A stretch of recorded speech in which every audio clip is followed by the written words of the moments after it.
قیصر کے پاس بھی تھا, گیا تو کسرا کے بھی پاس تھا, گیا تو نجاشی کے پاس بھی تھا, گیا تو اور بھی بادشاہوں کے دربار میں تھا, لیکن کسی کی تعظیم ایسی نہیں ہوئی جیسا کہ پیغمبر اسلام کے صحابہ تعظیم کر رہے تھے. عروہ بن مسعود نے کہا کہ قیصر نے تھوکا زمین پہ گرا, کسرا نے تھوکا زمین پر گرا, نجاشی نے تھوکا زمین پر گرا, لیکن پیغمبر اسلام جب تھوکتے ہیں صحابہ اپنے ہاتھوں پہ لے لیتے ہیں, اپنے چہرے پہ مل لیتے ہیں, اپنے جسم پر مل لیتے ہیں, اور جس کو تھوک نہیں ملتا ہے وہ دوسرے صحابی کے ہاتھ پہ اپنا ہاتھ لگاتے ہیں اور اسی کو اپنے چہرے پہ مل لیا کرتے ہیں. عروہ بن مسعود کہتے ہیں کہ جو بھی صحابی اپنے ہاتھ پر پیغمبر اسلام کے تھوک کو لیتا ہے وہ صحابی اپنے ہاتھ کو دھلتا نہیں ہے, نہ صاف کرتا ہے کپڑے سے, نہ مٹی سے صاف کرتا ہے. اپنے کعبہ کی قسم عروہ بن مسعود نے کہا کہ صحابہ کرام ان کے لعاب دہن کو جو ہے اپنے چہرے پہ مل لیا کرتے ہیں.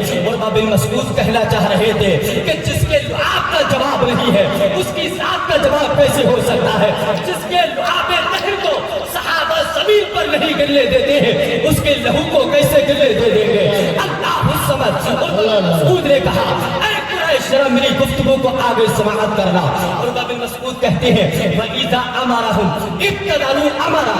عروہ بن مسعود نے کہا کہ جب وہ کسی ایک کو آواز دیتے ہیں سارے حاضر ہو جاتے ہیں. میں کہتا ہوں کہ اے عقل کے اندھے, تو جس ذات کو اپنی طرح بشر کہتا ہے, جس کو اپنا بڑا بھائی کہتا ہے, تیرے کہنے پہ تو تیری بیوی بھی نہیں آتی ہے, تیرا بھائی بھی نہیں آتا ہے, تیرے بچے بھی نہیں آتے ہیں, تیرا پڑوسی نہیں آتا ہے, لیکن پیغمبر اسلام کی شان یہ ہے آواز دیتے ہیں ایک کو حاضر سارے ہو جایا کرتے ہیں. آپ کہیں گے اس کی دلیل کیا ہے, تو آئیے دلیل دے دیتا ہوں. میرے آقا مسجد نبوی شریف میں خطبہ ارشاد فرما رہے ہیں, ایک شخص کھڑا ہوا ہے, آقا نے ارشاد فرمایا بیٹھ جاؤ. وہ شخص بیٹھ گیا, لیکن جہاں جہاں آواز پہنچی ہے حضرت انس باہر تھے وہ وہیں پر بیٹھ گئے, مرثد باہر تھے وہ وہیں پر بیٹھ گئے ہیں, اور زید بن حارثہ وہ بھی باہر تھے وہ بھی وہیں بیٹھ گئے ہیں. جب میرے آقا نے نماز پڑھا لی تو آقا نے نماز کے بعد کہا انس کہاں ہے, کہا کہ وہ باہر ہے, کہا مرثد کہاں ہے,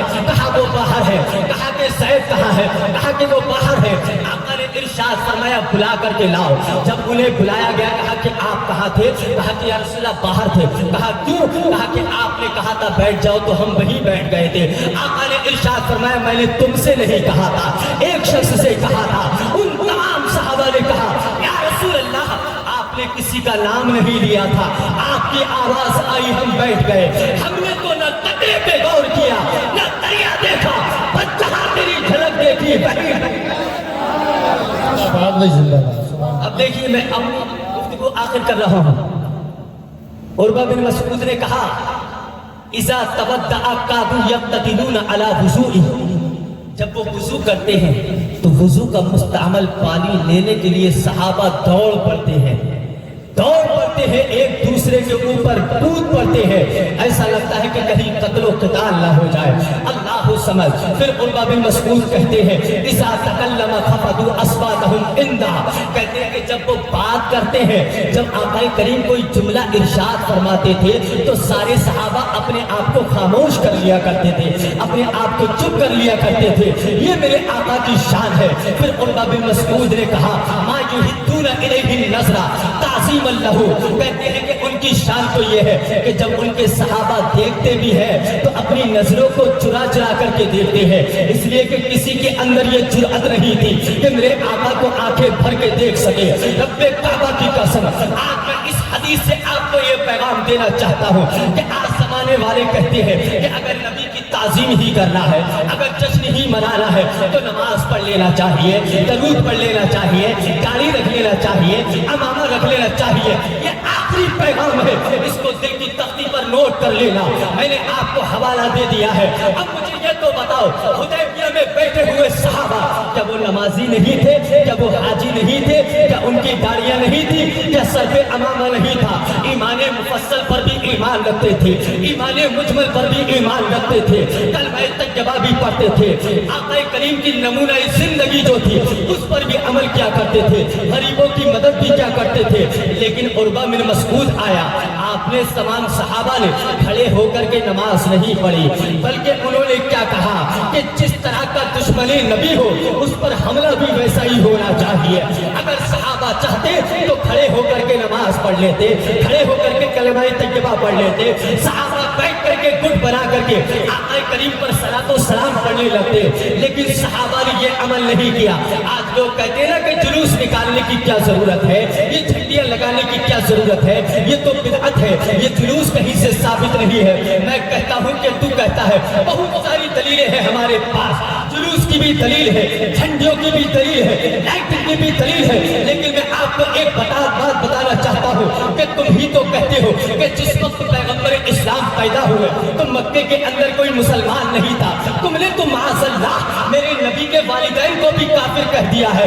جب وہاں پر تمہارے نزدیک کوئی مسلمان ہی نہیں تھا تو جشن کون مناتا؟ اور میں آپ کو بتانا چاہتا ہوں کہ جشن کی بہت ساری دلیلیں ہیں, لیکن میں تمہارے قول کے مطابق تمہیں بتانا یہ چاہتا ہوں کہ جب وہاں پر کوئی مومن نہیں تھا تو جشن کون مناتا؟ آپ کو جشن دیکھنا ہے تمہاری آنکھوں کے مطابق, تمہاری مرضی کے مطابق. میں آپ کو دلیل دے دیتا ہوں. جب میرے مکہ سے مدینہ ہجرت کر کے گئے ہیں, جب آقا مدینہ پہنچے ہیں تو کیا کہتے ہیں؟ سعید الرجال والنساء فوق البیوت وتفرق الغلمان والخدم فی الطرق ینادون یا رسول اللہ یا محمد.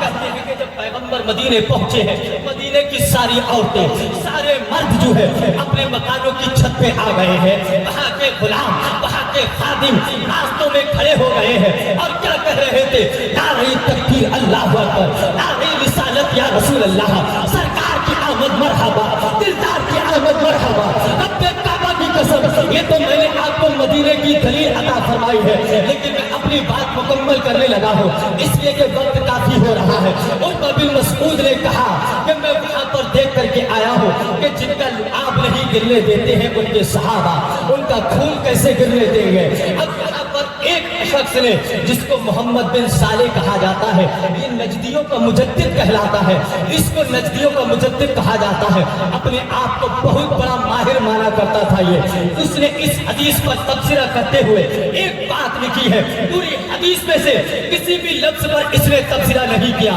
لیکن ایک بات ضرور لکھ کر کے چلا گیا جو کہ ہمارے لیے بڑی غنیمت یہاں پر ہم سمجھتے ہیں. وہ کہتا ہے کہ صحابہ کرام نے جو یہاں پر آقا کریم کے لعاب کو اپنے چہرے پر ملا تھا, اپنے جسم پر ملا تھا, تو وہ دشمن نبی کے دل کو جلانے کے لیے ملا تھا. تو یہاں سے پتہ یہ چل گیا کہ دشمن نبی کے دل کو جلانے کے لیے, گویا کہ دشمن نبی کا دل جلانے کے لیے یہ سنت صحابہ بن گئی ہے. اب ہمیں دیکھنا یہ ہے کہ صحابہ نے تو نبی کے دشمن کا دل جلانے کے لیے آپ کے لعاب دہن کو اپنے چہرے پہ مل لیا, اپنے جسم پر مل لیا, لیکن یہ کھانے سے ہم خالی ہیں اس لیے کہ نبی کا لعاب ہمارے پاس نہیں ہے. اب ہمیں کیا کرنا ہے؟ دشمن نبی تو آج بھی موجود ہے, تو ہمیں کیا کرنا پڑے گا؟ تو رب کعبہ کی قسم آپ کو کیا کرنا پڑے گا کہ جب ماہ ربیع النور کی آمد ہو جائے, اپنے گھروں پہ جھنڈا لگا دینا, اپنی دیواروں پہ لائٹنگ کر دینا, جلوس جب نکلے جلوس میں شامل ہو جانا. دشمن نبی کا دل چلے گا, اور جب دشمن نبی کا دل چلتا ہے تو آپ کو کہنا کیا ہے؟ آپ کا قرآن اٹھاتے ہیں, رب ارشاد فرماتا ہے وَلَا يَتَعُونَ مَوْتِ أَنْ يَغِيظُ الْكُفَّارَ وَلَا يَلَالُونَ مِنْ عَدُوٍّ نَيْلًا إِلَّا كُتِبَ لَهُمْ بِهِ عَمَلٌ صَالِحٌ. اللہ کہتا ہے کہ جب تم دشمن نبی کے دل کو جلانے کے لیے جہاں بھی قدم رکھتے ہو اور دشمن نبی کو غصہ آتا ہے تو اللہ یہ نہیں دیکھتا کہ یہ کام جائز ہے یا مستحب ہے یا فرض ہے یا واجب, بلکہ اللہ تعالیٰ تمہارے اس عمل کو عمل صالح لکھا کرتا ہے. اب آپ کو پتہ چل گیا ہوگا کہ جب جلوس محمدی نکلتا ہے, جلوس محمدی نکلا کرتا ہے تو دشمن نبی کا دل جلتا ہے, لائٹنگ لگتی ہے, دشمن نبی کا دل جلتا ہے, جھنڈا لگتا ہے, دشمن نبی کا دل جلتا ہے. تو ہمیں پتہ چل گیا کہ دشمن نبی کا دل جلانا یہ سنت صحابہ ہے. اور آخر میں یہ نعرہ لگا دو کہ دشمن احمد پہ شدت کیجئے, ملحدوں سے کیا مربت کیجئے, اور غیظ میں جل جائے بے دلوں کے دل, یا رسول اللہ کی کثرت کیجئے, اور حشر تک ڈالیں گے ہم پیدائش مولا کی دھوپ, مثل پارج نجد کے دلیں گراتے جائیں گے اور خاک ہو جائیں بعد جل کر مگر ہم تو رضا دم میں جب تک دم ہے ذکر ان کا سناتے جائیں گے استغفر اللہ ربی من کل ذنب واتوب الیہ باخر دعوانا ان الحمدللہ رب العالمین السلام